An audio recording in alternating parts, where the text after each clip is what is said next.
So, welcome to all of you. We're very pleased to see so many of you. It's incredible that you all showed up. So, we're very happy. And I just want to tell you a little bit about what we're doing here today. So, we are a small group of students from Peace and Conflict Studies here at Maria-Louise University. And we were given the assignment to arrange and host an event as part of an exam in project management. So we chose to cast light upon the atrocities that the people of Yemen experience as part of their everyday lives. The war has been extremely neglected by mainstream media and the international community in general, and therefore has been informally known as the Forgotten War.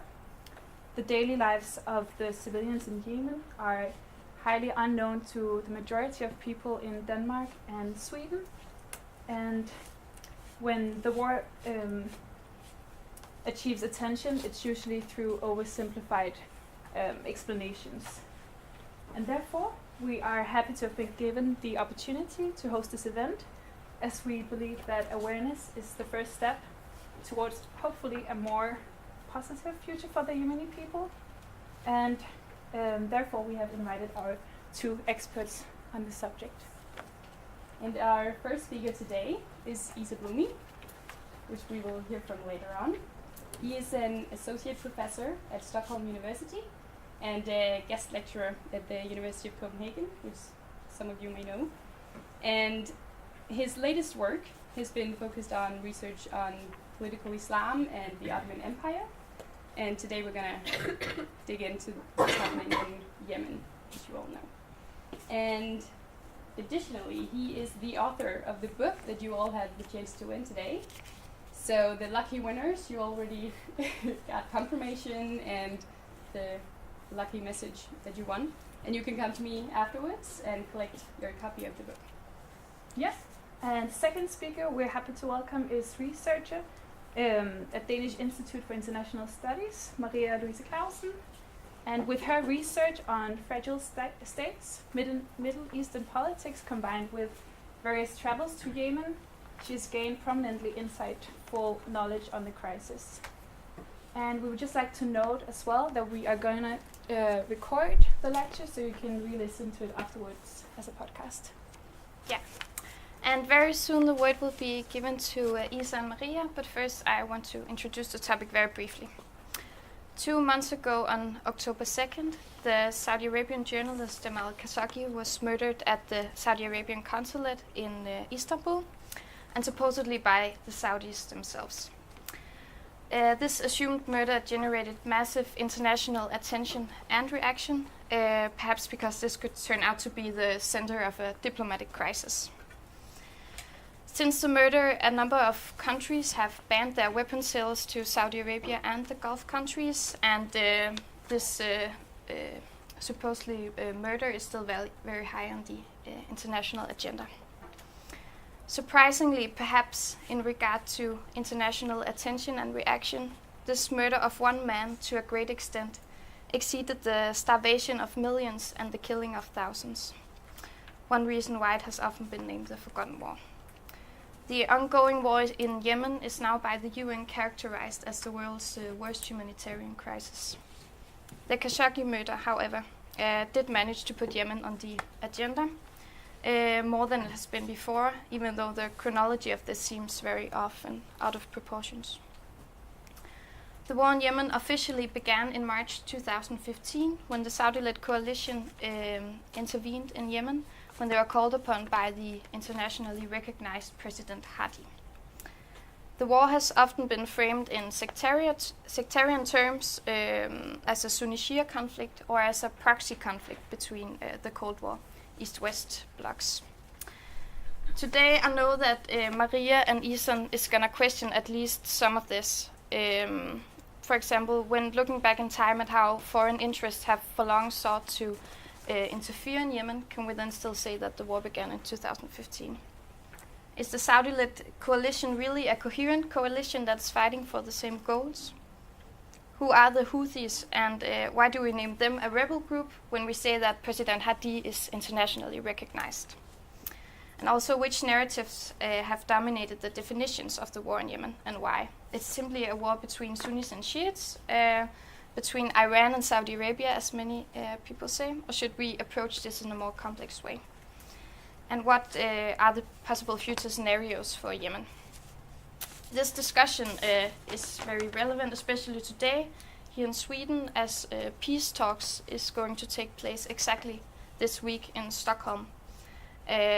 And these talks are seeking a political and peaceful solution. And perhaps you, Maria and Isa, will also share some thoughts at what you think will be the outcome of these negotiations. But once again, thank you a lot for coming here. And I now want to give the word to Isa.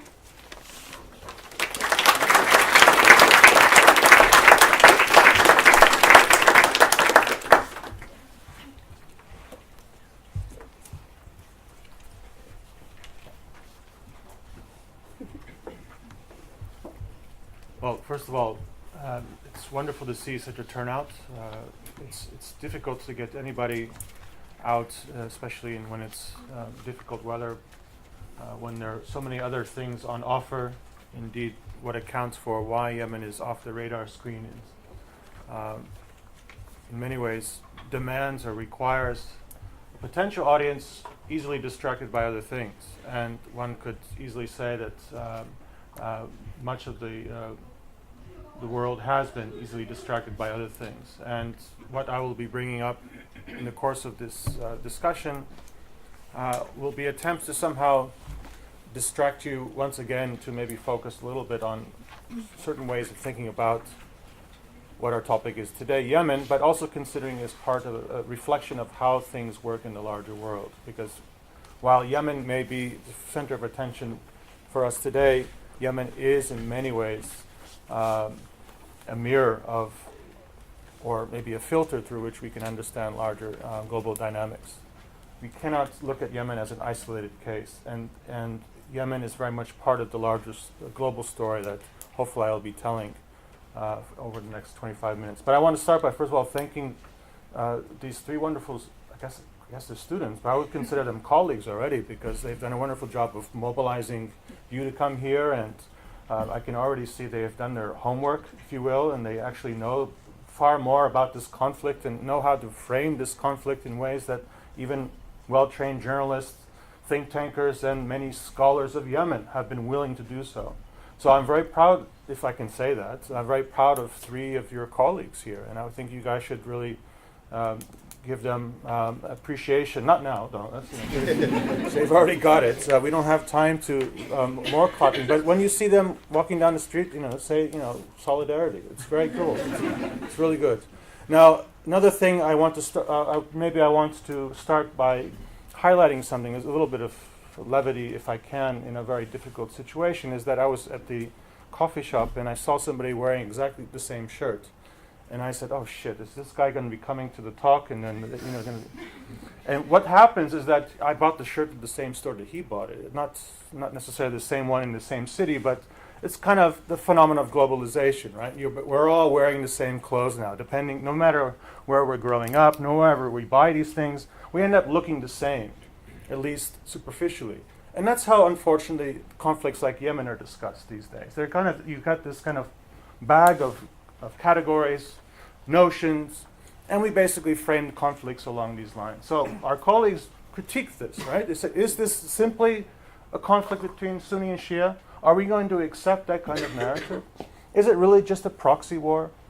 Are there not other things that we can delve into to explain and account for why violence on such a beautiful country, a country that I fell in love with the first day that I arrived, and even though it's been incredibly frustrating, I felt compelled to always be part of that storytelling process, right? Yemenis are perfectly capable of telling stories. They do tell stories, beautiful stories.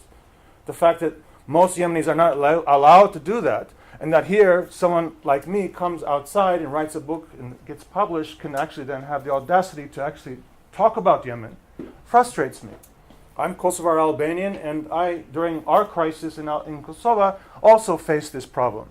Everyone else was talking about us, and I couldn't say a word to the larger world. So I appreciate that. Please don't critique me. I'm not here representing anybody other than my own kind of immediate emotional, moral response to a crisis, a disaster.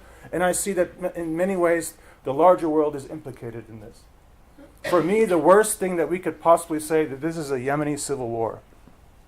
And that's how I want to start out this.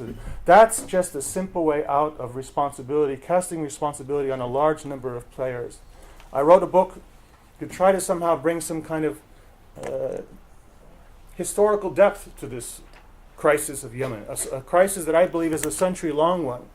Yemen's interactions with the larger world is a century-long story of global powers, increasingly powerful, increasingly hegemonic, increasingly abrasive in their interactions with sovereign societies, sovereign states, telling Yemenis that you must surrender your natural wealth, you must surrender your cultural resources, you must abide to our kind of global notion of order if you want to survive, live, and sustain peace and perhaps some level of economic security. Unfortunately for the larger world, Yemenis have this thing called honor and dignity, love for family, love for the immediate community, not so much necessarily their neighbor. They have been uprooted and have been forced to live side by side, sometimes unwillingly. But one thing is for sure, what is happening today in Yemen is in large part because people collectively have organized to resist. And larger outside interests don't like resistant polities. I'm going to have to pour myself some water, since it seems that we're going to be sharing water with my colleague Maria afterwards. Oh, she has one. Oh, she has one. Yeah. Oh. The privileges of the West. We can each have her own bottle of water. Okay. So be careful with how we talk about Yemen is something that I want to emphasize throughout the next 23 minutes or so. Unfortunately, this is a world beyond references that we can rely on just simple Western Eurocentric kind of terminology. I want us to move away from calling this a conflict that is required outside intervention. White men from the UN or from the United States or from anywhere else do not have an exclusive claim to moral authority, ability to judge conflicts free from self-interest. And in fact, the war in Yemen today is a reflection of a set of external outside powers, sometimes try to corrupt local power holders, stakeholders, create new stakeholders in Yemen in order to secure Yemen's wealth. People have retorted when I've made these claims that, oh, Yemen's one of the poorest countries in the world. Well, it's maybe one of the poorest distribution of wealth countries in the world, but it's one of the richer countries in the region if you consider what it has yet to be tapped natural resources. And I'll explain this later in Q&A if you want. Problem is that we are constantly emphasizing through euphemisms.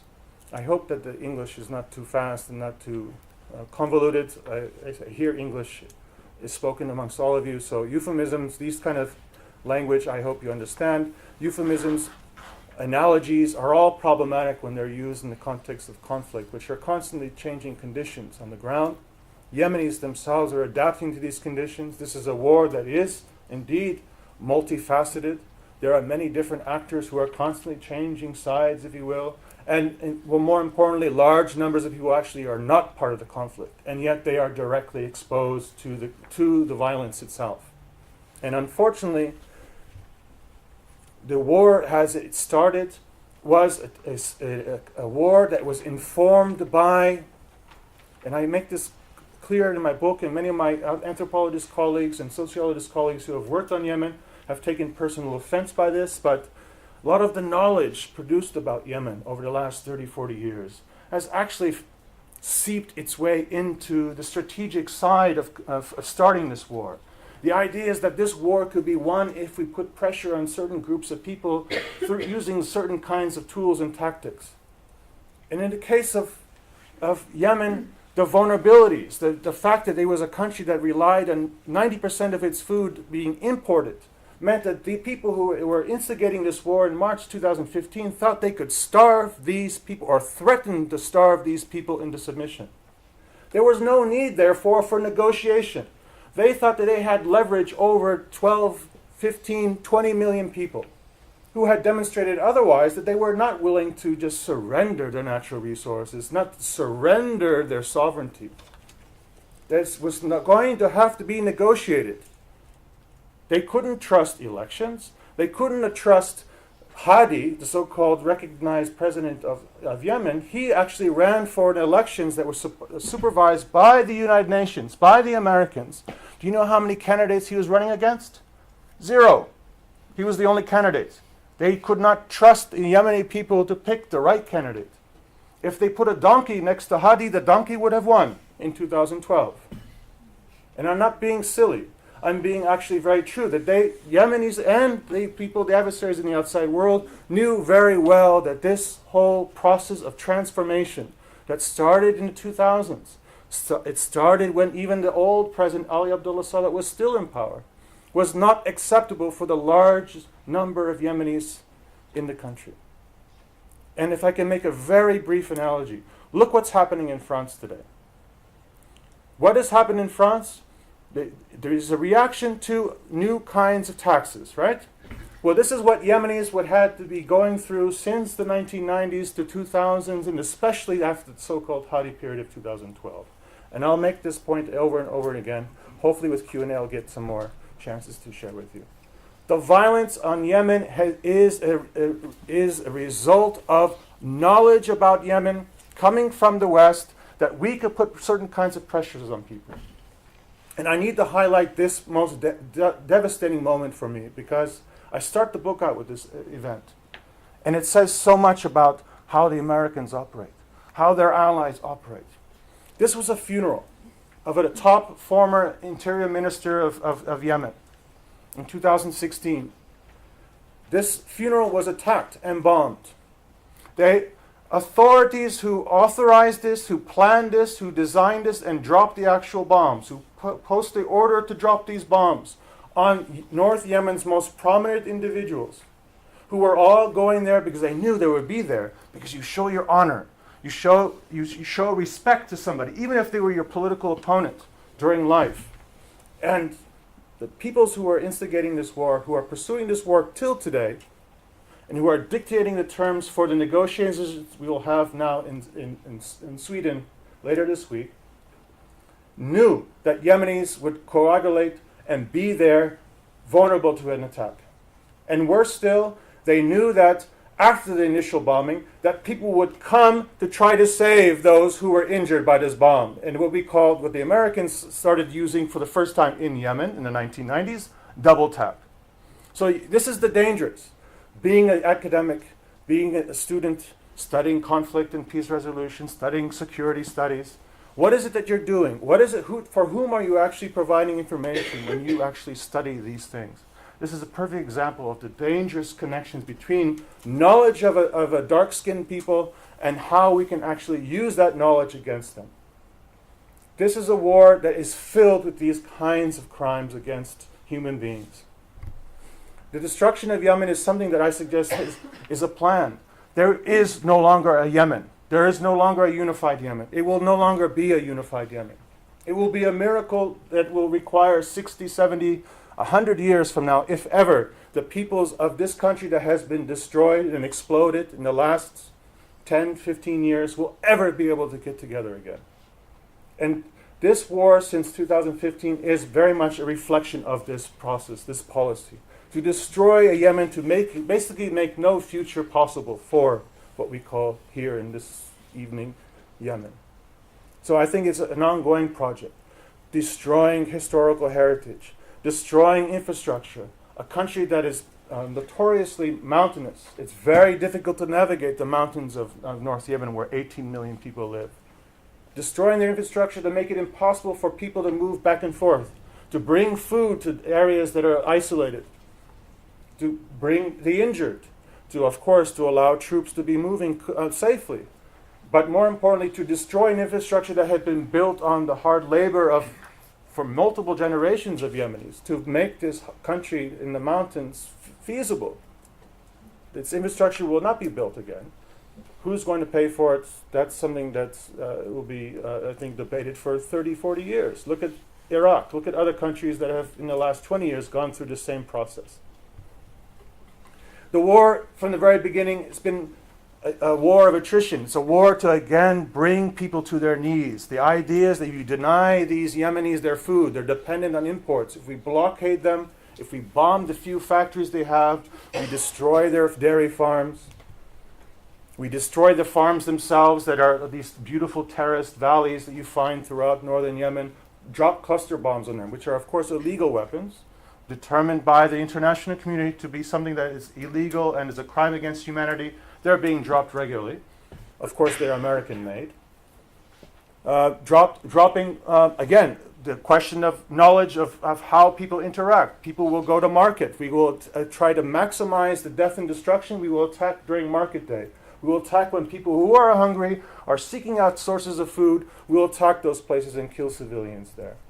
We will destroy the fishing communities along the coast of West Yemen to make sure that the inaccessibility to proteins will be to the extent that the people will be literally dying over the course of 3 or 4 years if this war is indeed dragged on. We will destroy even emergency supplies and emergency infrastructure. World Food Program, Médecins Sans Frontières, all of these international organizations' sites have been attacked and destroyed, making it basically an impossibility for international employees to go to these regions. So it's basically local Yemenis who are now wearing Médecins Sans Frontières uniforms. And so this ongoing case about the war over Hudaydah, I don't know if anyone's following this, but this is a quest to try to deny northern Yemen, the resistance of 18 million people, access to the last port that gives them at least some semblance of an interaction with the larger world that's making some kind of food, emergency food donations. The destruction entails destroying museums, destroying libraries, using incendiary bombs on libraries with manuscript collections of 1,500 years. They are destroying Islamic heritage. For my brothers and sisters here, you must appreciate this. They are destroying our very religion. And what is reproduced in Riyadh or in Doha is expected to replace that. Ask yourself, what is the sinister story behind destroying the libraries of the Islamic world, which has happened in Syria, it's happened in Libya, it's happened in Iraq, and it's happening in Yemen, one of the richest kind of centers of culture for all of humanity. The Indian Ocean world, East Africa, Arabian Peninsula, the Islamic world, all its history and heritage is being destroyed.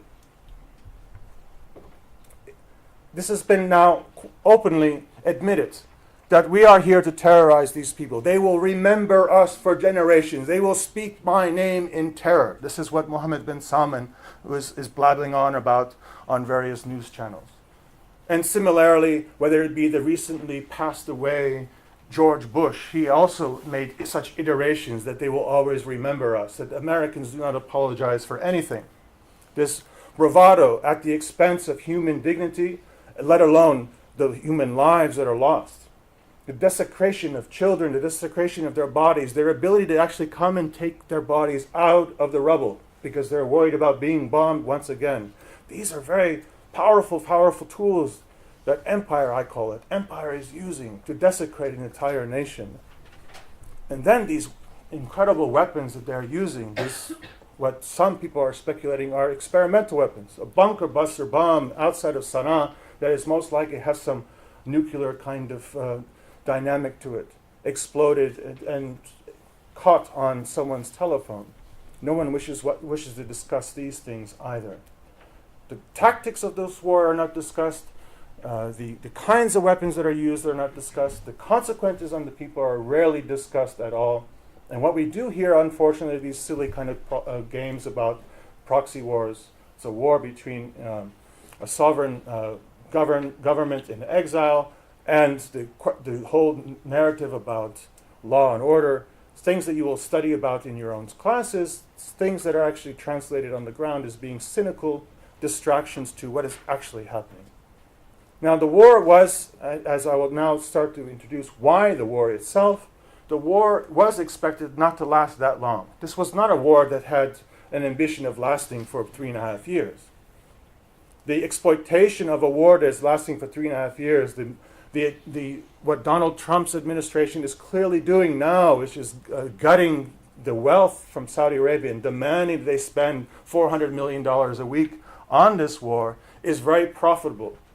But this was a war that initially was supposed to last for 1 or 2 weeks. They would reinstall their puppet government, and then they can go back to something, which hopefully I'll be able to talk to in a couple of minutes. So the problem for this war is that the war was actually not expected to last that long. What we called contingencies. This is something very important to understand, that conflicts never happen the way they were anticipated or planned. They always take different routes. Some people think they're going to get here on time and they do not. Some people think that the war ends in 3 weeks. It does not. Why? Because there are other things. There are contingencies that intervene. And in the case for this, the arrogance that often comes with the knowledge about these backward Yemenis, the idea that you can actually corrupt a couple of them, you can buy a couple of tribal chiefs, and you can basically win over the hearts and minds of 20 million people, proved wrong. They thought they can terrorize Yemenis into submission. They were proved wrong. Yemenis will resist. They have resisted. This is not something that, in terms of bravado, there's nothing to be proud of, but it's something to admire as a reality to the world. The world cannot just fold in the Euro-American kind of dictates, if you will. There will be resistance. So why this war? And this is where the global context is necessary. The world is a business. This was a very famous line in the movie Network. I don't know if anyone has seen that movie. It's a 1976 classic. I highly recommend you watch it. There's an iconic scene where the CEO of a corporation that owns the news station is lecturing his broadcaster about how the world works. How the world works is, it's a business, and when we, the West, send money to the Gulf to pay for oil and gas, we expected that money that we give to pay these rich families who control the law and order of their societies, we expect that money to come back in form of investment. Something is happening with the global structure of the economy today. Something's happened, especially since 2007, 2008. We've seen dramatic shifts of flows of money. And Yemen was in many ways implicated. It was a very interesting case to monitor to see what is happening to the global economy. The global economy is increasingly beginning to look like a struggle between competing smaller polities that are taking the form of what we call Dubai, and less those bigger sovereign states with big kind of national economies, with big central banks that are able to dictate the flows of and generate income and pay for industrial development. That doesn't come anymore. Development, which is mostly finance, most growth in the West comes from banking and finance these days, or the exploitation of the natural resources of the so-called third world. And that's the kind of order that needs to be sustained. The problem is that the West's economic superstructure is bankrupt. It actually cannot be self-sustained. It does require constantly that the rich Arabs send their money back to the West. This is the line from the movie. I'm not being a racist, but this is the line from a Hollywood movie in 1976. The problem is, since 2007, 2008, the shift of global money, third world money in particular, as increasingly countries in Africa, in the Middle East, in the Far East, in East Asia have developed mechanisms and forms of exchange that actually help divert some of their wealth away from the West. No longer to equity markets, no longer to stock markets in New York City or to London, no longer investing in property in Stockholm or Copenhagen. Some of that money, not everything, there's still big portions of third world money still goes to the West, but increasing large numbers go to Dubai. Increasingly large numbers go to Cairo, to Beirut, and even to places like Yemen. So what you began to see were structural changes to try to stop the flow of large numbers of money that's coming from Afghanistan, coming from Somalia, coming from parts of the Gulf, that traditionally gone to invest in the West, now starting to invest locally. If you look at the whole Mohammed bin Salman narrative, the 2030 narrative, are you familiar with that terminology? The developments in Saudi Arabia, the reforms that they were trying to encourage. Well, what was behind those reforms? What were the reasons for these reforms? They're the same ones that are beginning to show itself in Yemen from 2007, 2008 onwards. Something I discuss in my book, chapters 5 and 6. And what happens is that Yemen becomes, in many ways, a laboratory for future global economic projects, including things like microfinance, especially Islamic banking. Because, of course, in Islam, we don't borrow money and pay interest on it, in theory. De facto, we all are doing that. Our sovereign states are doing that, except for a couple. Iran, Syria, Libya. Oh, those are the ones that faced war. Oh, interesting. Anyways, Yemen was an experimental court. All the big banks, especially Deutsche Bank, put heavy money in things like what we call the Amal Bank, which was one of those microfinance bank projects that was used first in Yemen to see how Muslims could be integrated and encourage Yemenis to bring their money, their savings out of their pockets, to take the money away from their traditional places of storing their wealth and redistributing it to the West through banking and financing. Now, Yemenis, being good Muslims, in principle, by and large, resisted this for a long time. They needed a political infrastructure to encourage, if not encourage, to volunteer surrendering your money, to impose, to force Yemenis to be integrated into the global economy. Because Yemenis collectively actually have large amounts of resources. They have a huge diaspora who work all over the Gulf, who work all over California, New York, Detroit, Southeast Asia, East Africa. This is a big pool of untapped wealth. And it's circulating in the Indian Ocean world. It's being invested in Dubai. It's being invested in Jeddah, in Sana'a. We want that money coming to us.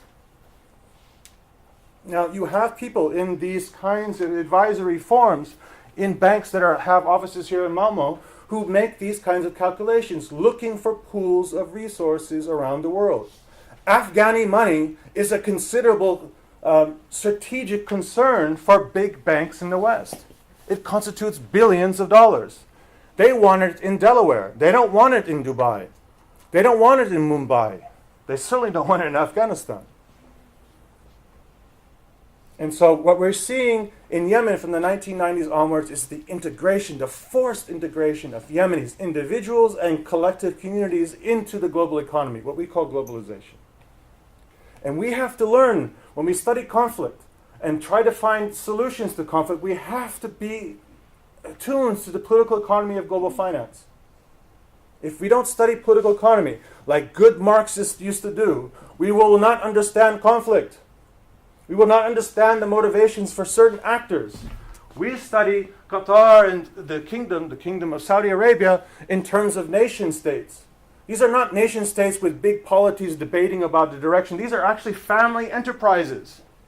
And as we learned from Mohammed bin Salman, there are big divisions within the family itself. Why? Because Saudi Arabia is actually bankrupt. It actually cannot survive as an empire builder, if you will. It cannot sustain its relationship in the West because it's a relationship of exploitation. It's a relationship of shifting wealth from the Middle East back into Western markets. Oil is now at $60. Saudi Arabia needs oil at $88 to $89 in order to even break even for its production. So every day it pumps 4.5 million barrels of oil. Let's just take their word for it. They're losing money. And this has been going on for a long, long time. Individuals in the family have billions of dollars and they have their money invested in London. What did Mohammed bin Salman do? When this big bin Laden group project to bridge the gap between Djibouti and Yemen, to integrate East Africa into Yemen and therefore connect East Africa with the Arabian Peninsula, a project that would have required the finance. No sovereign country in their right mind would actually pay for this on their own. Certainly these bankrupt countries called Qatar or Saudi Arabia would not pay for this. They don't even have the means to, as we've now discovered, the means to raise that money. They were hoping to somehow get outside investors to come and pay for this project, to make it all look pretty, make it strategically interesting. We're going to make Dubai's out of the two coasts of Yemen and Djibouti. Look at who's involved in Djibouti, which countries have military bases there. UAE, China, France, America. Look what was potentially on avail in Yemen until the people rose up in 2011 and said, "Khalas, enough." They got rid of the one corrupt regime that was helping the outside world begin to integrate Yemen in a way that would be exploitative of Yemenis' resources, making sure that the majority of Yemenis did not benefit from the fact that Yemen is a major supplier of oil and gas and has probably the most wealthy, untouched fisheries in the world. The fact that Yemen was slowly being integrated, there was investments in its property. The Dubai Ports World was investing heavily in the big port construction projects. Yemen was going to be part of the global economy. But Yemenis were not going to be part of it.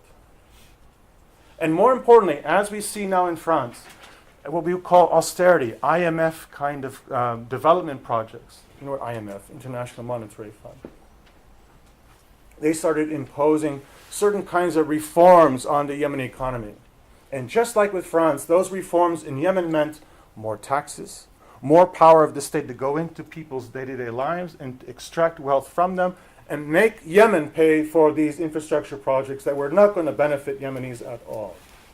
And this is a story across Africa, a story across Southeast Asia, and this is something that you really need to be attuned to if you're going to understand how conflict not only takes its visceral, violent form that extends to trying to starve to death 18 million people in Yemen, or look at how conflicts play in places like Congo, where 7 to 8 million people died, and no one in Europe said anything about it. Do you know when this war was happening in Congo? It's a rhetorical question. Same thing with Yemen. Why is it off the radar screen? Why is it important for us not to know that these kinds of projects are connected to the reasons why Yemenis have to suffer today? Some of the richest, again, fisheries in the world. Look at all these mining projects that were either in the throes of being developed or were already heavily invested in before the war of 2011, 2012. The idea that Yemen was an untapped resource for oil and gas. These are all what we call blocks in the oil industry world. These were all known fields that actually extend to the very rich fields in the Indian Ocean connecting Somalia. We know what happened to Somalia in 1990s. Completely destroyed. Completely disaggregated. We have Somaliland, we have Puntland, where you can go and drive to Puntland and see Italian and Australian oil workers drilling offshore, stealing the peoples of Africa's oil wealth and sending it off to equity markets around the world. This is part of the story of Yemen no one will want to talk about. One of the proposals that the international community, their partners in the region through the GCC, especially Qatar and Saudi Arabia, UAE has a very interesting story which I can elaborate with Q&A, hopefully you'll ask me, was to make this whole process of integrating Yemen into the global economy at the favor of these two intermediary states, Qatar or Saudi Arabia, was to create a federated system. A federated Yemen, just like they were proposing with Libya, with Iraq, with Syria. This is the conflict resolution that experts in New York or Geneva or elsewhere are constantly proposing to the outside world. You have to ask yourself why. Very quickly. The majority of the oil and gas is in this part of Yemen. That's also where the least number of Yemenis live. Create a situation where the vast majority of the wealth of Yemen would go and have to be distributed amongst the least amount of Yemenis. The rest would suffer under conditions of austerity. And of course, living in resource-poor conditions.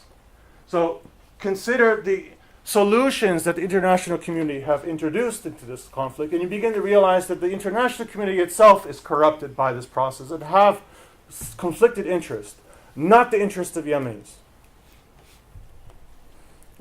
No time to get into a brief intervention as to who are the so-called adversaries in the internal conflicts that are taking place and the availability of certain actors for outside interest.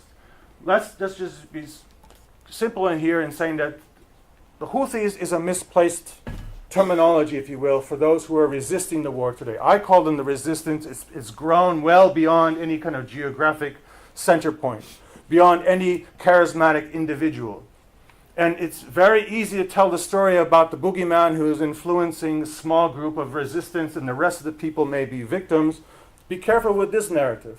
What is clearly what we do not want to hear or we're not allowed to be heard is actually there's much larger collective resistance at this stage. It will be impossible to actually impose a solution, diplomatic solution, if the vast majority of Yemenis in the north and probably a large number of Yemenis in the south who actually want separation are not at the table. And ironically enough, when this war started in 2015, it was largely because the biggest blocks of interest in Yemen were never allowed to actually be part of an internationally recognized process of resolving Yemen's conflict after the so-called Arab Spring of 2011.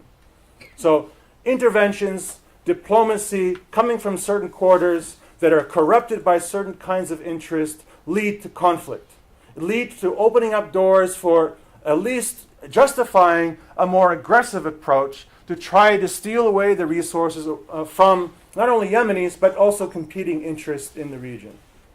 So I will end with this idea that hopefully I'll have time to elaborate more, that this actual war is not only a war between certain factions in Yemen and, let's say, Saudi Arabia, or America, if you want to be even more eloquent in this and sophisticated. It's actually a conflict between what used to be coalition members of the GCC even. Now we know that one member of that coalition has been pushed out, 2017 Qatar. Well, the other two, who are still competing with each other, UAE and Saudi Arabia, are part of a triangle of regional conflict that Yemen unfortunately has been directly forced to engage and be part of. Much like Syria, much like Iraq, much like Libya and other parts, and certainly Somalia as well. This is not an isolated story. This is not a story that is a simple one in which Yemenis are killing each other. It's not a simple story of just a coalition of recognized powers with support who are supporting one recognized, democratically elected leader against a bunch of rebels who are chewing khat all day long. This is a little bit more complicated, and that's one way for us to get away from just buying T-shirts from the same store, buying ideas from the same sources, and using the same kind of language and think that it somehow gets us out of this trouble that we have brought to Yemen.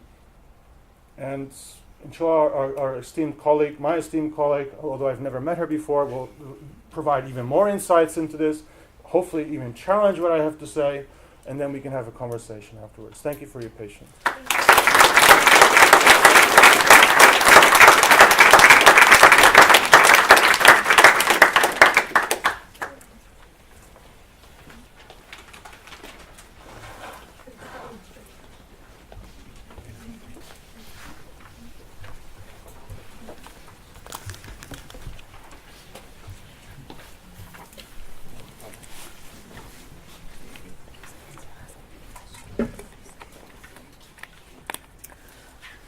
So thank you. I think I will echo Isa, make it shorter because we already thanked the organizers and all of you for being here. I will just also say that I think it's great to see so many here. Although Yemen is getting more attention, as was also alluded to in the introduction, it is still a war and a conflict that is not getting the attention it deserves. I just read a survey from the US where they had asked 1,000 people, and they were asking whether they supported the US support to the Saudi Arabian, Saudi-led intervention into Yemen. And what was interesting was that a third of the people they asked, they didn't know that there was an intervention into Yemen.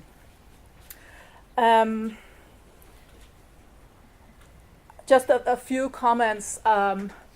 Like many others, I've not been to Yemen since the late 2014, so that's after the Houthis had taken over Sana'a, where I was, but before the Saudi Arabian coalition began their intervention. And this is simply the case for many journalists, researchers, others, that it is extremely difficult to gain access into Yemen.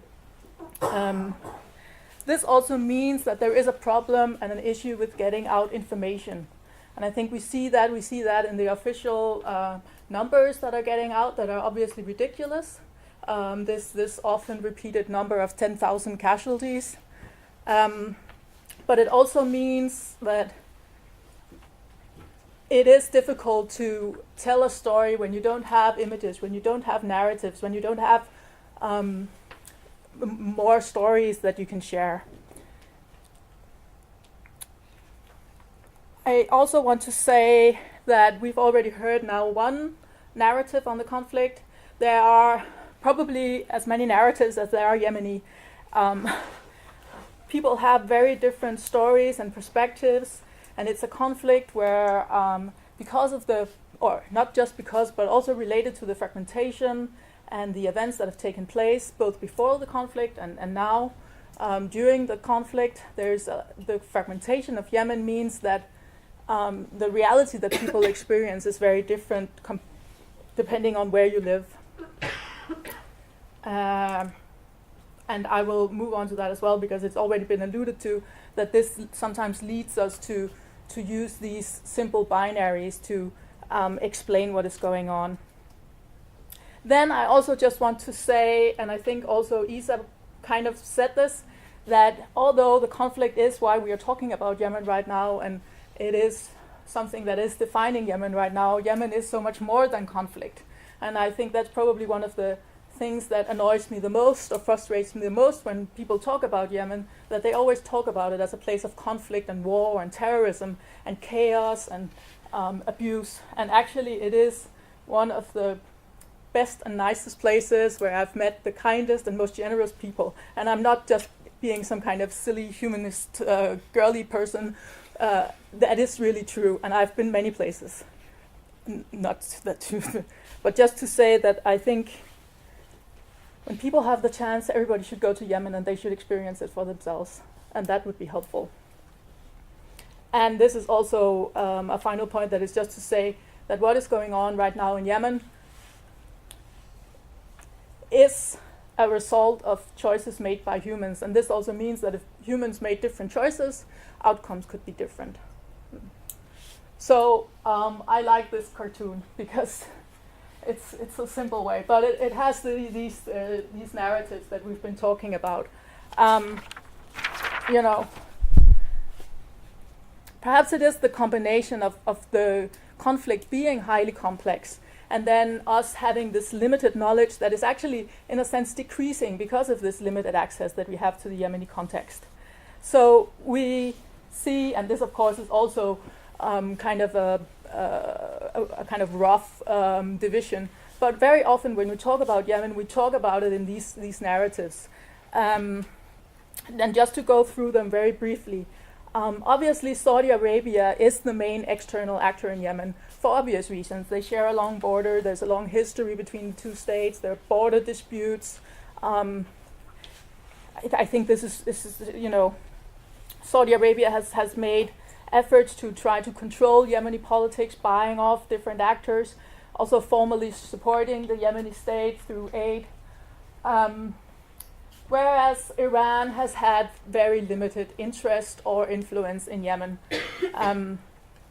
Although this influence and interest in Yemen has been growing since and because of the intervention, suddenly Iran became interested in Yemen because it became a place where you had the opportunity with very few resources and very low cost to kind of tease and play out this regional competition with Saudi Arabia. They basically had to do nothing, and then Saudi Arabia would kind of basically play them a hand where they could only win.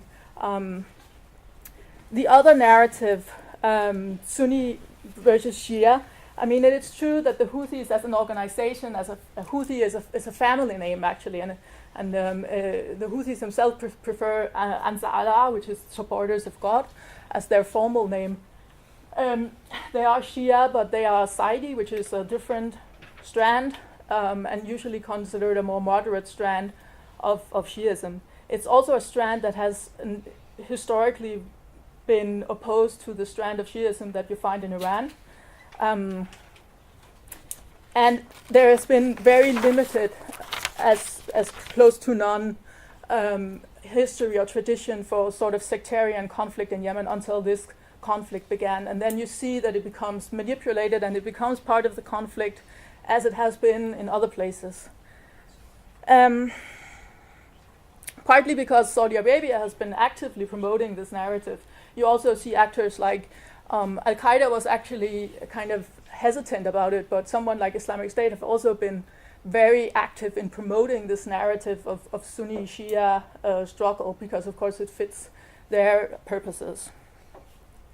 Then there's the US, who seems to, and I think if we have time, there's very interesting, I don't know if you've seen it, Trump went out with a statement in support of Saudi Arabia following up on the Khashoggi case, which is very interesting.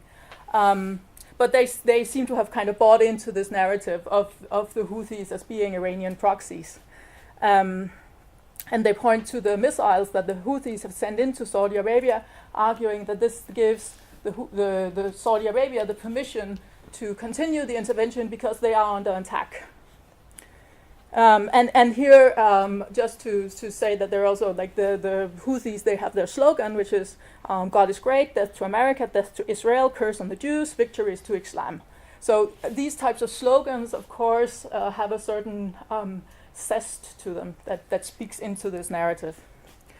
And it also fits with the final and third narrative, which is this where Yemen is kind of associated with Al-Qaeda and the war on terror. It's this place of anarchy that you deal with through air bombardments. I think actually this is also kind of an interesting side point, that before and during the Saudi-led interventions, the Americans have been carrying out airstrikes in Yemen. In 2017, they carried out at least 127 airstrikes, drone strikes in Yemen. So in a sense, you can say that there's already an established history or approach of dealing with Yemen through airstrikes, in part supported by this narrative of Yemen being a place that is so difficult, so full of anarchy and chaos, that you cannot deal with it through sort of normal diplomatic, political tools that you would deal with other nation states. I think, and this is just also because if some of you, this whole notion of proxy conflict, I think it's a super interesting concept in itself. What does it actually mean to be a proxy of someone? You would assume that it means that you're able to direct your proxy to do something they would not otherwise have done. One definition, because this was a term that was coined during the Cold War, so it's a war instigated by a major power which does not itself become involved. But so is this what is happening in Yemen actually meaningfully understood as a proxy war? Are the Houthis proxies of Iran? Is Hadi a proxy? I think that's something that you could clearly discuss, and I think that would be interesting, because this is one of the terms that is being thrown around a lot to explain what's going on, and I don't think it's very helpful.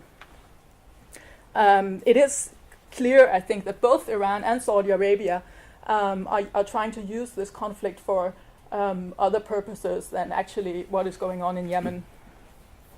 And I think this is important because we need to understand the conflict to be able to find solutions.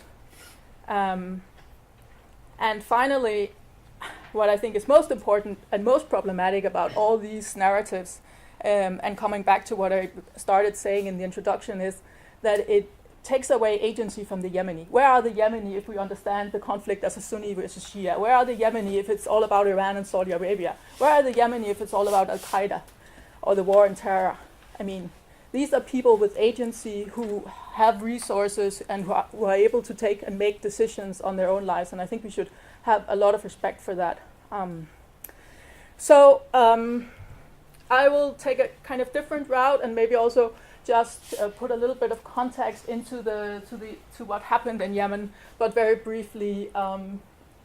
So Yemen was part of the Arab uprisings. They were one of the first countries to follow, which is part of the history. You know, we had a president for years. There were bubbling discontent going on. So protests were small in the beginning, quickly grew, and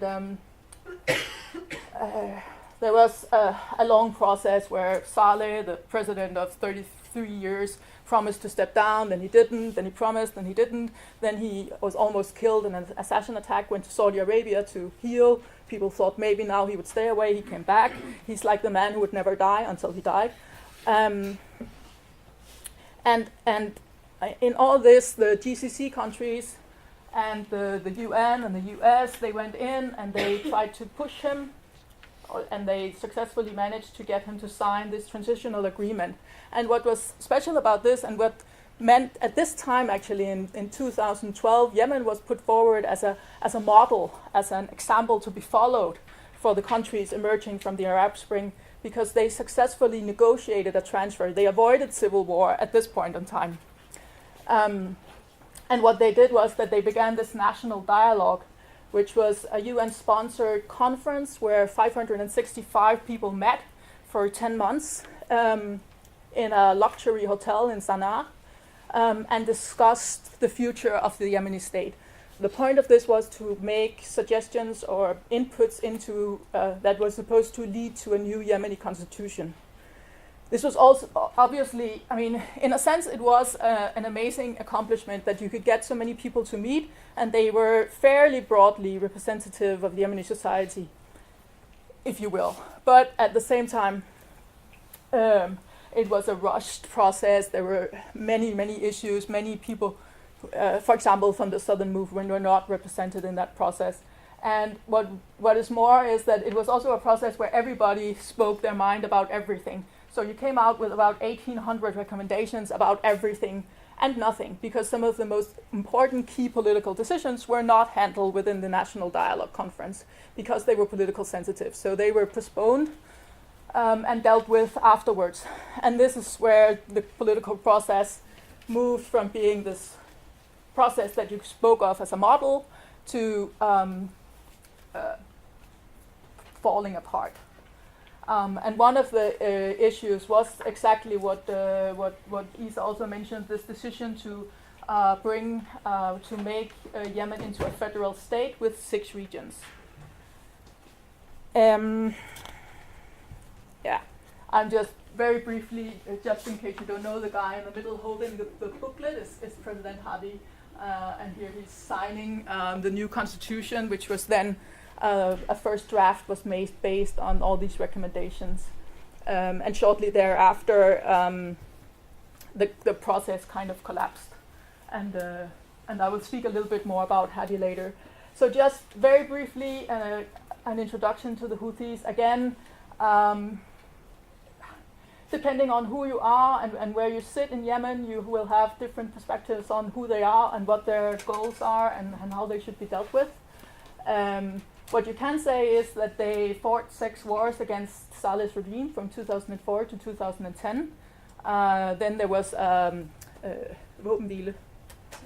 Ceasefire, yeah. And then kind of the Arab Spring happened, and then that kind of they participated in the national dialogue. They participated in the uprising, peacefully protesting alongside other actors.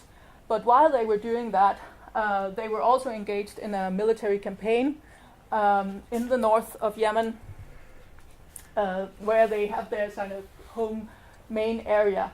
So they were gradually pushing down towards Sana'a, defeating tribal actors and some of their main adversaries from the Islah party, which is kind of Muslim Brotherhood type party, if you want, but a very broad collection of different actors. And then they went into the capital Sana'a in September 2014, and they did so stating that they wanted to put the transition back on track. They said that the progress was too slow. They had their slogans were kind of inclusive. They wanted to get rid of corruption. They want to reinstate subsidized fuel. So it was a very socially inclusive program, but it also and there was a certain level of support at that time. It quickly turned out also that they were able to enter Sana'a because they had gradually grown their presence there, but also because they had allied with the former President Saleh by that time, and he was still commanding about 60 to 70% of the Yemeni army.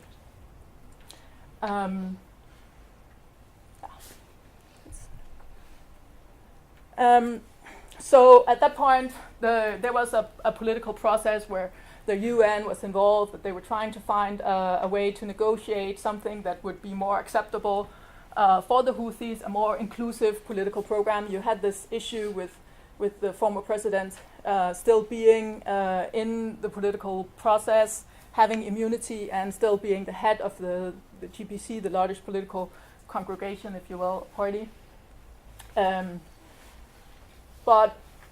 there was a new government was elected that was supposedly more technocratic, but they had difficulties getting to work. And there was this period of time where I was also in Sana'a, where you would see that the Houthi would be sitting outside all the ministries, and when you wanted to enter, you had to go through the Houthis, and then they would kind of be controlling the work that was going on there.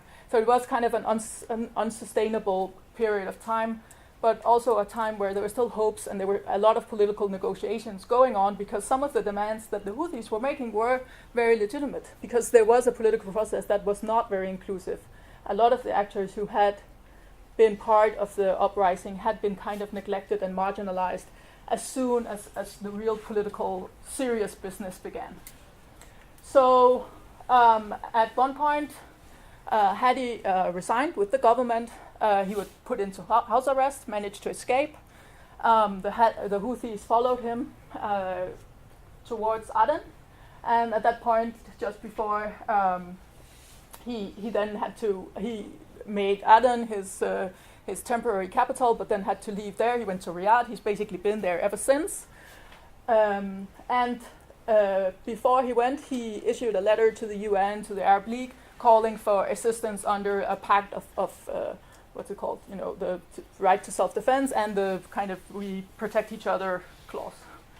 And this is just part of the statement to inform you that the Kingdom of Saudi Arabia has launched military operations in Yemen. The objective is to defend the legitimate government of President Hadi from the takeover by the Houthi militia in Yemen. Now, one of the problems with this was, of course, that the objectives of Operation Decisive Storm, and then shortly thereafter it was renamed to Operation Restoring Hope, was very unclear. I mean, it was restore Hadi, and then it was, Houthi withdrawal and Iranian influence. There's a lack of a clear exit strategy, which has kind of haunted the Saudis afterwards, because it's very difficult now to exit and then claim victory. How do you actually argue that you have ended Iranian influence, especially since there was very limited influence to begin with? So just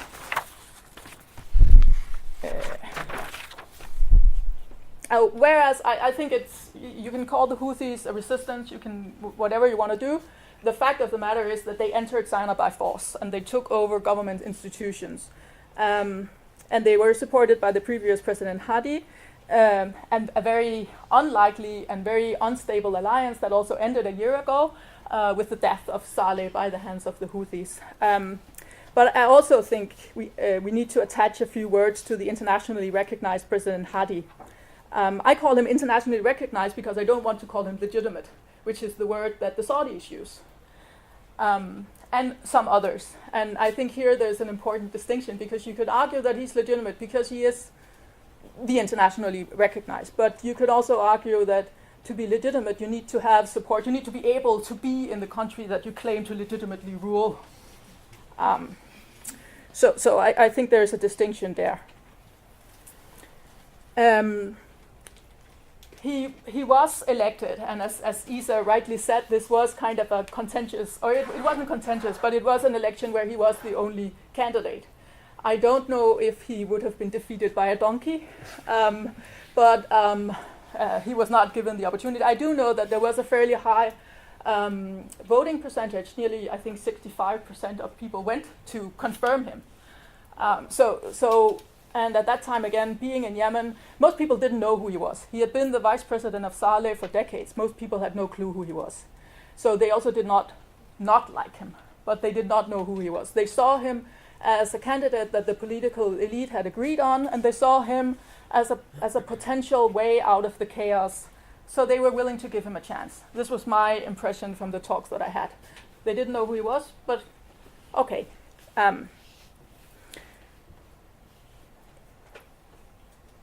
Then the point is also that in this election, where he was the only candidate, he was elected for 2 years.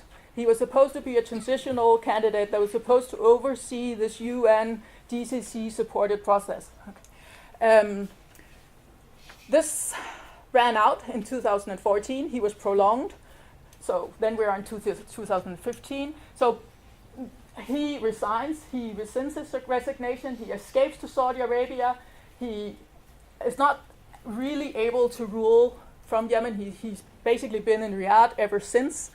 So this question of Hadi, I think it's relevant because when we start to talk, and now I'll just move a little bit quick. It's relevant because when we talk about the peace negotiations, we see Hadi as one side and we see the Houthis as the other. But if one side, the Hadi, does not really represent anybody, then is he really the right guy who should be sitting at the table? This is just very briefly to just show you some of the complexities. I'll just skip that.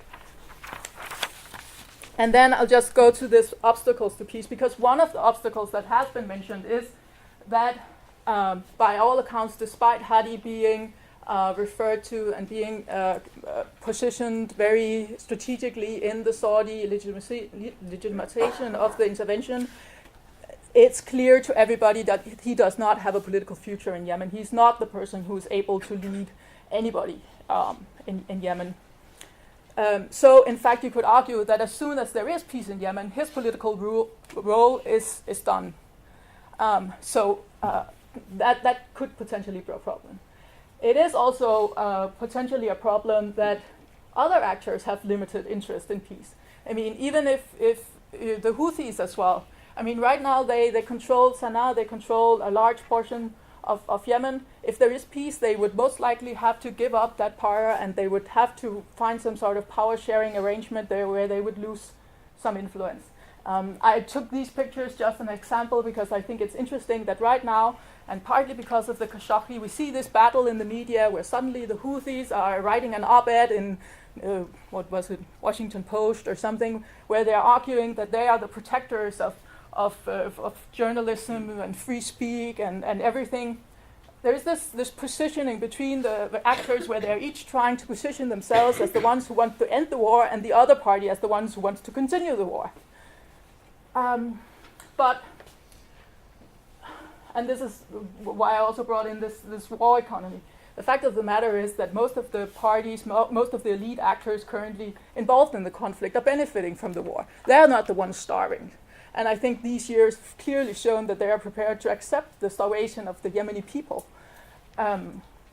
They strategically use access to aid, to food, to gas as a weapon of war. And this is not just the Saudis. We hear about the Saudi blockade, and it is obviously a main issue.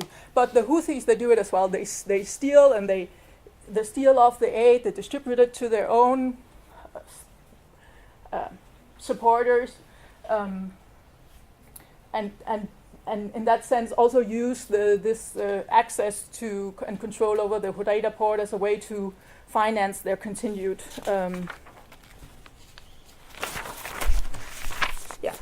So just very briefly, because I think we need to talk also about the peace negotiations. I put a question mark, and I know now I just before I came here, I just saw that now the Houthis supposedly left Sana'a en route to Sweden. Let's see if both parties actually managed to meet in Sweden, not just be in Sweden, but also actually to meet.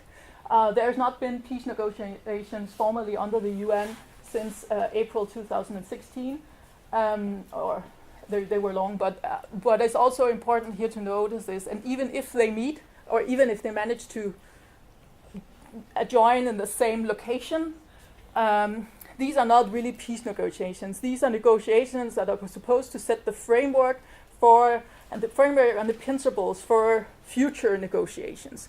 These are very preliminary talks by actors who have not met and who have very limited trust. There have been some positive steps that are also lessons learned, because there were supposed to have been peace negotiations in Geneva in September that never happened, and the Houthis didn't show up. Each blamed the other part for not showing up, but so this time there's been a lot of steps. Martin Griffith actually went to Sana'a, traveled with the Houthis as a way of making sure that they would actually show up. I think even the most positive people are skeptical let's say, about the potential outcomes of these negotiations. And that is partly related to the limited interest by people. And I think one of the aspects that we also have to mention here is that the UN is the only potential actor we have that can be that can get parties to meet, but it is not considered by some, at least, a neutral partner. And one of the reasons for this is, for example, the resolution 2216 that does not directly support the intervention, but it does so indirectly support the narrative, at least, of what was part of the legitimization of the Saudi-led intervention. It speaks of the legitimacy of the President Hadi, and it speaks of the Houthis as a militia that needs to give up their weapon and leave the areas that they have taken over. So this is not a very good starting point for negotiations if one part has to give up both weapons and basically surrender before you even start talking. Why would anybody do that?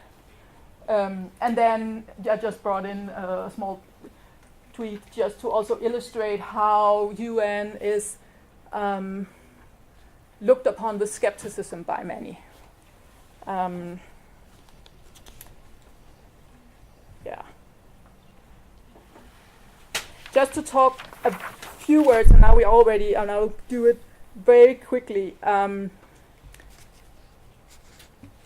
Obviously, the Houthis and their supporters. I think again, I would not go as far as Isa in claiming the level of support for the Houthis. I know when I was there last, which again it has been years, there were support for the Houthis, and this came basically and primarily from the fact that they had this background of fighting the regime and being an alternative to an elite that had controlled Yemen for decades. I also know that now they have eroded that legitimacy, at least among some, because of the way that they have ruled, because they have not fought corruption. Corruption is as large as ever. They are detaining journalists, activists, anybody who dares to speak out against them. They are recruiting child soldiers. The other part is also, but the Houthis seem to be doing it more. They are planting mines also in areas where people go to fish. So they are using civilian infrastructure to cover up military operations.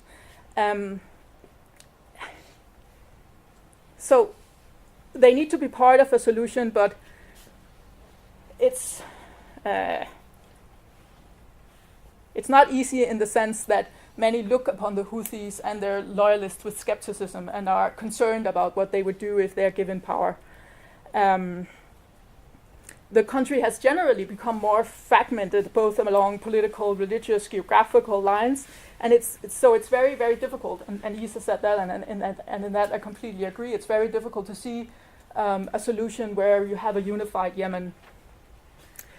What people say is that most likely you would have to find solutions that make use of local solution, tribal actors, local institutions that are still functional. But there is a huge issue of capacity, infrastructure that have been bombed, but also human capacity, both after these years of bombing, but also because Yemen did not have a lot of capacity before this conflict.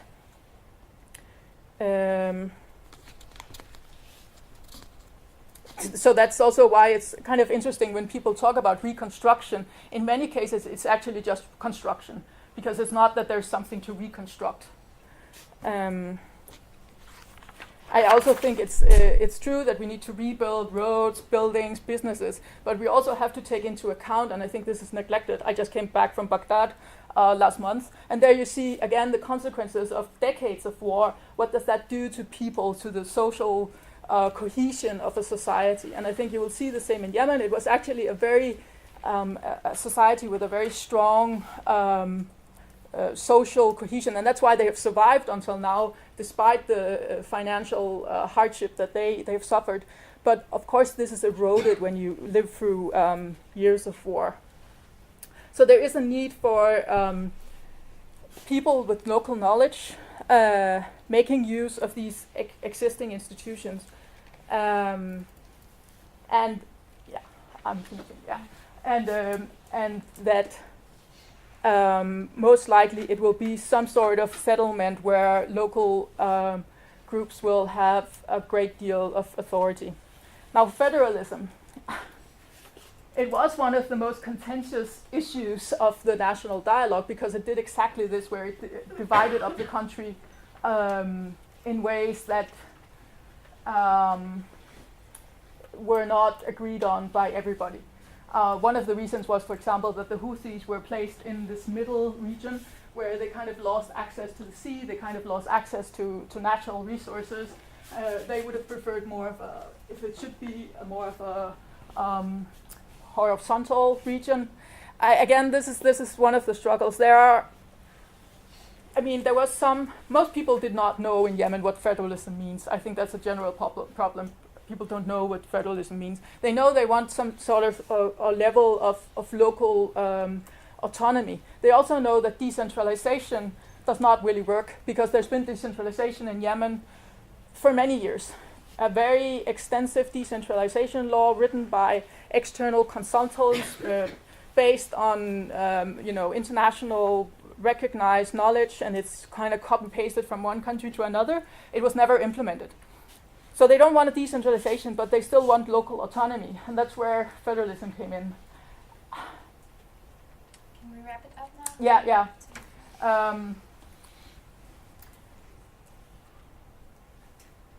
I don't know if that will be a solution, but I do think it is kind of obvious that any kind of solution that would either see probably a separation of Yemen into distinct areas, but then how would that work? Or it would be some sort of shell state with large degrees of local autonomy. Yeah. Thank you, Maria.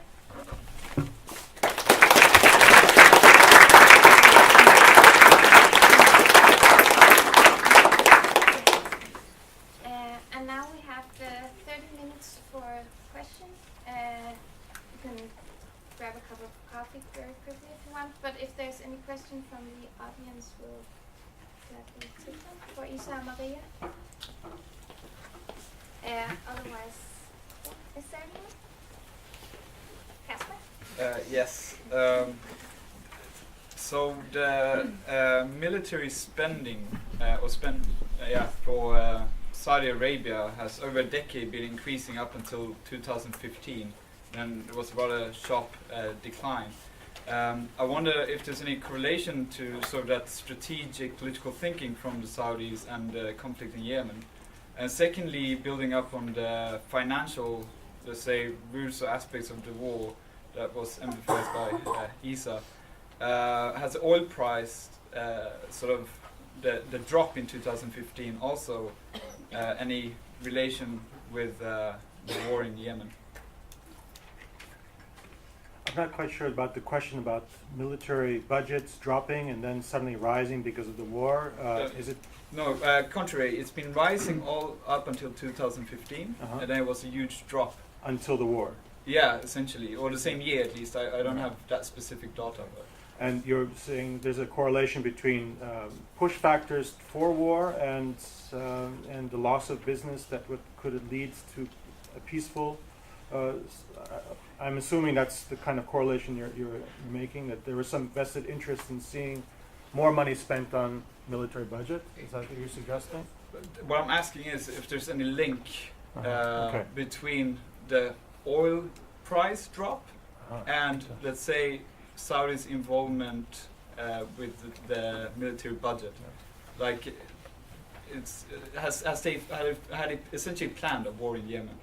Well, yeah, the war was necessary for Saudi Arabia. That's one of my basic theses that forces us outside the traditional ways of analyzing what's happened with Yemen and why Yemen had to be destroyed. It's because its immediate neighbors, for their very different reasons, because of the kinds of assets, the ability to influence events on the ground in the larger region, were dramatically changing and shifting because of financial issues.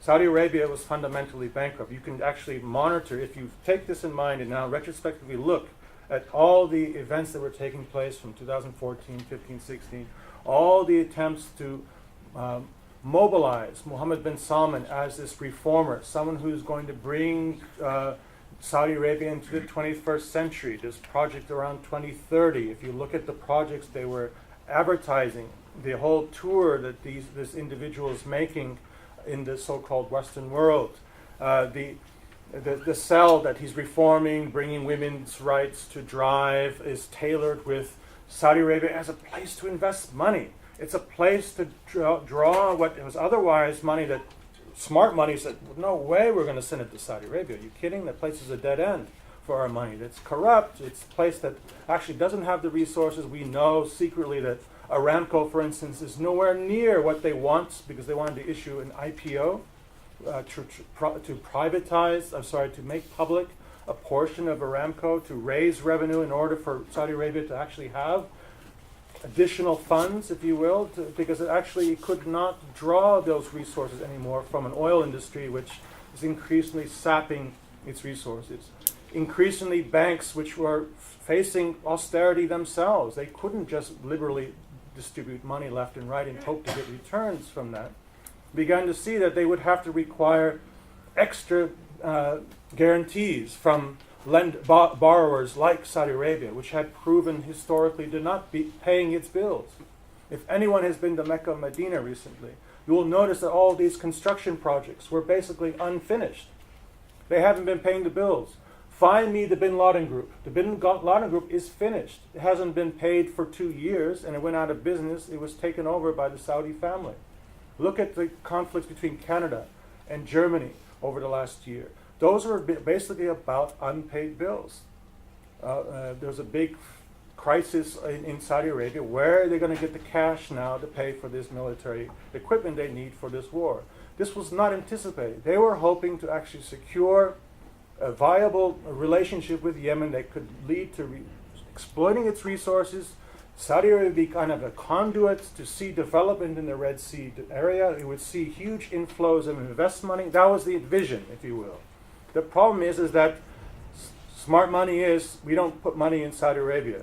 We definitely don't put money in Saudi Arabia in the context of war. And we definitely now see underneath the surface, despite what Financial Times and Wall Street Journal, and until the Khashoggi event, most of the mainstream media were saying about Mohammed bin Salman, that he was a reformer. There's a reason why we should embrace Saudi Arabia as the way forward for the Middle East. It has a lot to do with this veneer of finance, global finance, that we are missing out when we think about Yemen in these kind of geostrategic, kind of traditional ways. And that's why I insist that the war in 2015 is a reflection of competing interests, with Yemen being an important component to the horizon for these competing interests. Of course, local agents are involved here, but in many ways, those local agents, however, were not veering towards war. The war was necessary for outside actors in order to sequester the resources that Yemen could have provided to bring value, if you will, to a larger Saudi project, for instance. As a direct consequence, UAE's interests were undermined and subordinated. The war in 2015 threatened to push the UAE out of Yemen, and it had, throughout the 1990s and 2000s, cultivated a very good and strong relationship with Yemen. Dubai Ports World, because of Hadi's interim government, was actually pushed out of Yemen's economy. We don't mention that in 2012, when this unelected person dictated from the outside world to be the president, the first thing he did as interim government was to bring Yemen into the WTO, the World Trade Organization, which immediately undermined Yemen's economic sovereignty.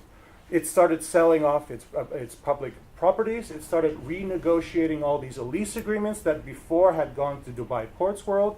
And who were the main beneficiaries? Saudi and Qatari companies. This was the corruption that the Houthis were talking about. That they were selling off Yemen's sovereignty before there was actual elections, before there was even a parliament to discuss the legality of selling off Yemen's assets to the outside world. And then on top of that, they were imposing taxes on the people themselves. They were taking away subsidies for food, for energy, and for hospital, for healthcare. This too affected large numbers of people. And this is a story you find throughout the third world, and you're beginning to see it here in Europe. The kinds of economic reforms that we talk about in euphemistic terms is directly impacting you. You're seeing with less money to the education, less money, privatization of your healthcare, to more and more taxes on you. Just think about the Yemenis facing that under conditions of duress and indeed overt threats of violence if you don't abide by these policies. And when they said F you to all this process, they were called rebels, they were called uncooperative, and we needed an outside intervention to steer Yemen back into that subordinate relationship vis-a-vis the outside world. Maria, do you have a comment also? Just a small comment. I don't think Saudi Arabia intervened into Yemen to fill its coffers. Clearly, if that was the intention, they failed miserably. You could, and of course you also say there's the intention to have this intervention carry on for more than 3.5 years. But even if they had managed to intervene and it had only lasted a few weeks, it's very difficult. And you buy the argument that there are untapped resources that I, for one, would like to see the references on, because I have not seen any substantial evidence of these very, very substantial, large, untapped resources that Yemen should possess. But even in that case, then you have a country that is, by all accounts, and there I agree, the Yemeni are people that are difficult to control. So even if you were able to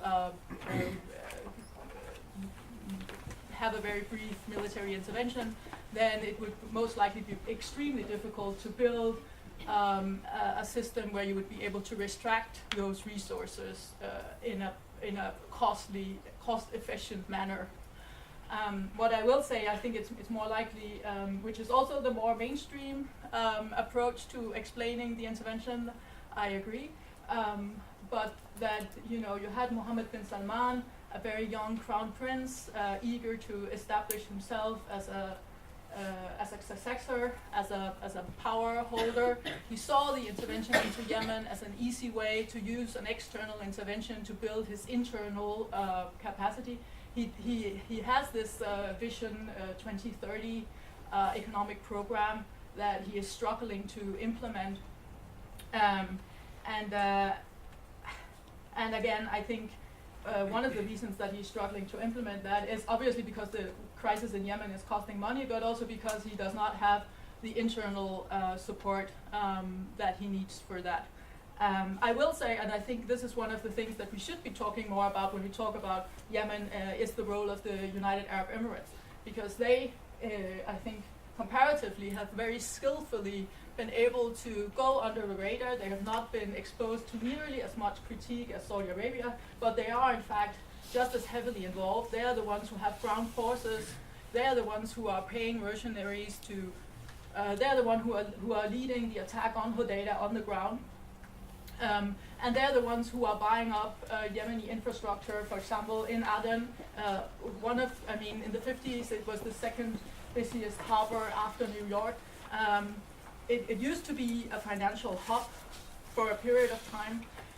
And they have very successfully used this intervention, going under the radar, buying up this infrastructure, building and buying up land, as they have been doing in the Horn of Africa. So I think definitely there, I think the United Arab Emirates is a much more skillful actor, if you want to talk about financial exploitation of Yemen, than Saudi Arabia. Okay, I think we'll take the next question. Yeah, so tonight's subtitle is Uncovering the Forgotten War.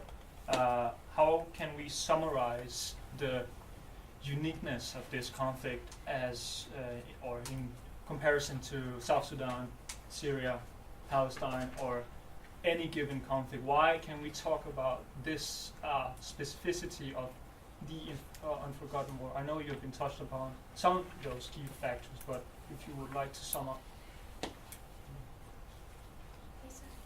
It's largely, it's no longer a forgotten war, and it should tell you, it should be a signifier of what actually are the dynamics, what has changed with Khashoggi's death that suddenly now we talk about, and why Sweden is now the destination for even what was implied on the unreliable Houthi representatives to come to Sweden to at least be in the same proximity of their adversaries. It's become a disaster for those who hoped to resolve what was a headache, a strategic challenge with the shift from 2011-2012 transition that was going to ease Yemen's continued process of being part integrated to the global economy, to one that was then stopped by local resistance, to one straightening that process out, and even though, again, the point with this mild dispute about who's the primary parties either responsible or gaining,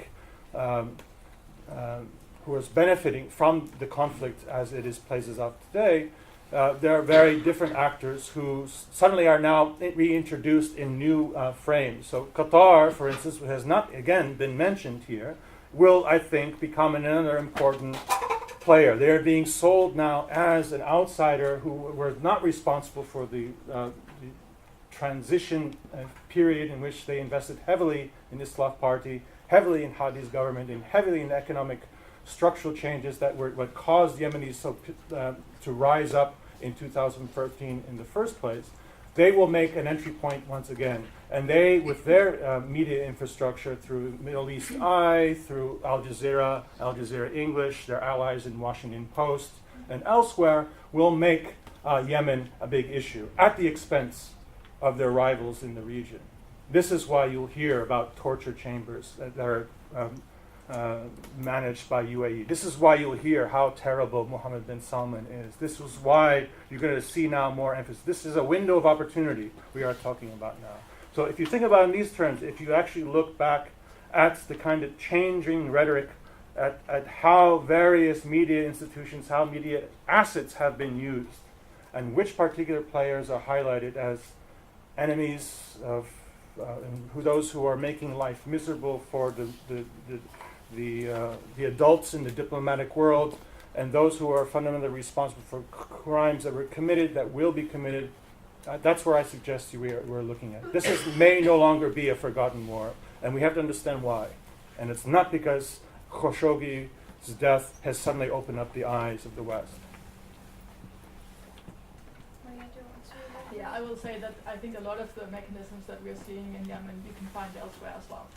A few things. I think Yemen, there are some interesting aspects that comes from exactly Yemen's position, geographical placement, which makes us see how, it used to be such that in the Middle East you had regional great powers, you had Egypt, Syria. These have kind of collapsed or are no longer the players that they used to be. Yemen has been an opportunity for the Gulf states, emerging kind of regional wannabe great powers is maybe a strange word because many of them are a little and small states, but they have economic power beyond their capacity. So I think in that sense it's interesting from a kind of international relations perspective to see what's going on there. Then I also think, and this again perhaps is not unique to the Yemeni case, but I think it does showcase the limited influence that the UN, the US has in directing and controlling these situations. We speak about these actors as if they are able to control everything and make people do whatever they want, but they're not even able to defeat the Houthis. By all accounts, an actor, a non-state actor with limited conventional weapon power. So what is it actually that these great powers can do? Saudi Arabia cannot even defeat the Houthis. That is one of the narratives that you hear also. So how can Saudi Arabia claim to be a regional great power if they can't even control their own backyard? one thing that the United States could do is stop the war. And Donald Trump threatened the family in Saudi Arabia a couple of weeks ago, before Khashoggi's death, by the way. Said, hey, king, you know, I called the king up and I said, in 2 weeks, your government would be finished if we weren't supporting you. So shell over the money. So at some point, somewhere along the line, someone made a call to Trump's administration and said, hey, they're not paying the bills. Remind him that the money has to keep coming for these weapons. These contracts have to be paid for in cash. No credit line for these guys. And this is a problem that you guys have to think in those terms. They could have stopped the war yesterday. The war didn't have to start in the first place.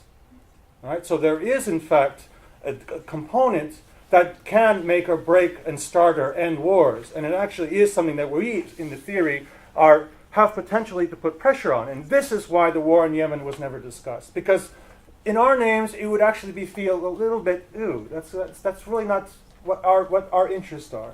And this is why we have not actually heard about this war in Yemen. Because it's better off that we don't know what is being done, often in, not even in our names, but by those vested interests who have one mutual concern is that your public opinion doesn't start to rise up against the immorality of this war. I'm just going to say a small thing. I don't think that the US could end the war tomorrow. I think they could end the Saudi intervention into Yemen, but I do not think that would end the war. I don't think that would create a stable, well-functioning Yemen the next day.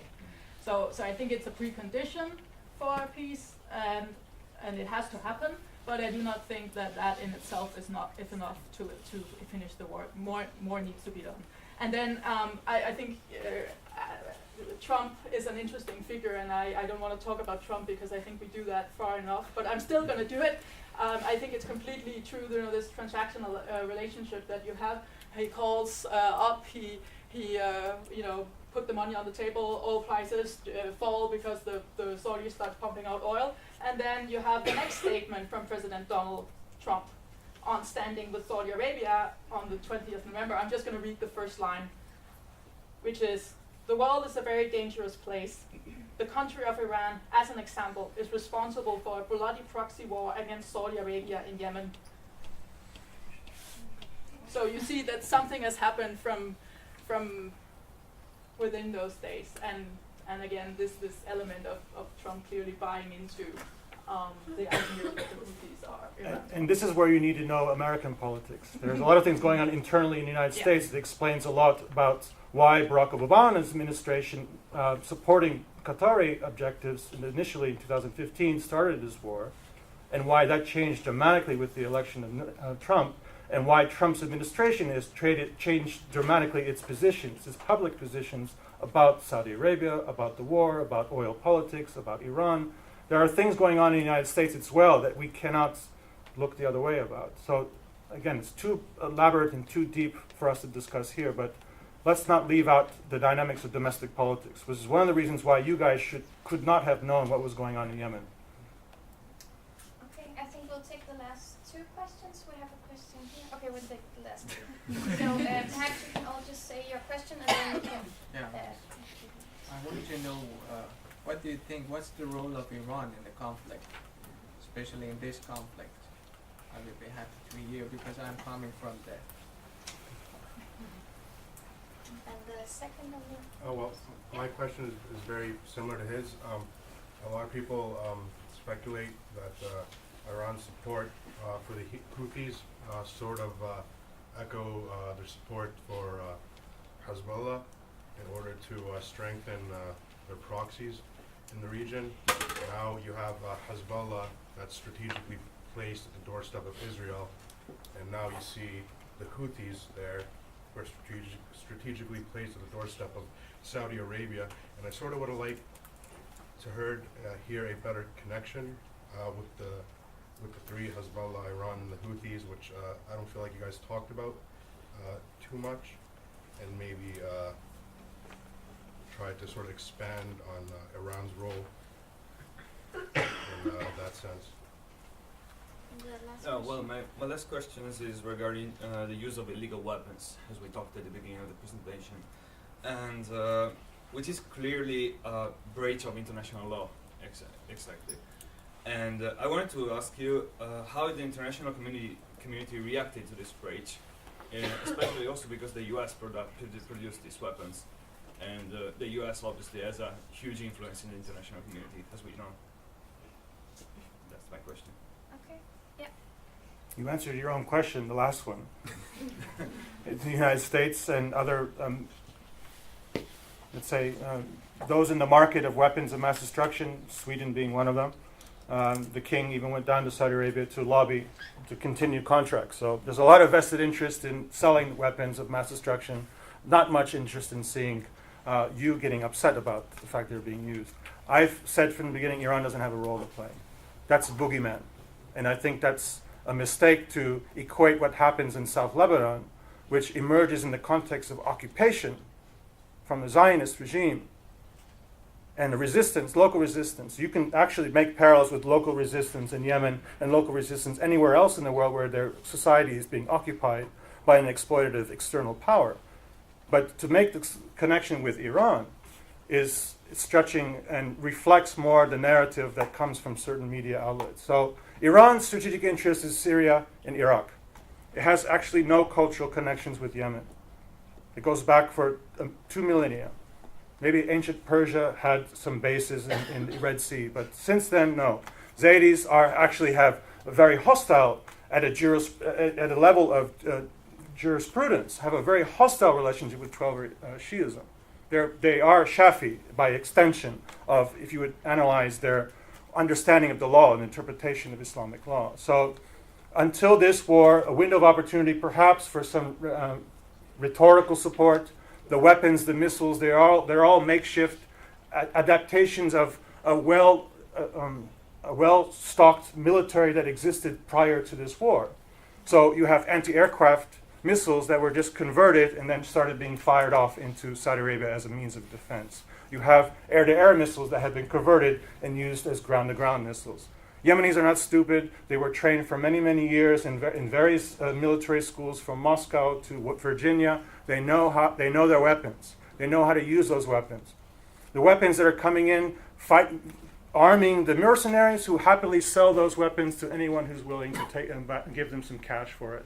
There's an endless flow of weapons coming from this coalition that ends up in the hands of a multiplicity of actors. To suggest that weapons are coming in through this embargo and somehow making their way, being rebuilt and then fired off into Saudi Arabia, because this is how Iran wants to fight Saudi Arabia through its proxies in North Yemen, misses an entirely complex old story that, again, would be a mistake on my part to waste even more time on that. Yeah, I think I agree with the one with the illegal weapons. That's not much to be said about that. In terms of Iran, yes, I also fairly agree. I didn't talk about Iran because Iran is a minor player in this. I think the main role of Iran is as the boogeyman, as the actor that legitimizes, that scares. I think that there is a real fear in Saudi Arabia of having an Iranian presence in Yemen. In that sense, it plays a role, but I think the strategic interest of Iran in Yemen is very limited. They will take an easy win if they can get one, but I don't think that they are willing or prepared or interested in sending substantial resources to Yemen. I do think that there has been some smuggling. It's well known that there are very extensive smuggling networks in Yemen where you can buy basically everything on the black market. And I would also say that I was meeting with Houthis before the Saudis started bombing, and as they will also say now, they deny being directed from Iran, but they will gladly admit being inspired. They will say, talk about how Hezbollah is a model that they see as an inspiration. Of course, this is something different. There's been UN reports that have found some evidence of substantial material support by Iran to the Houthis.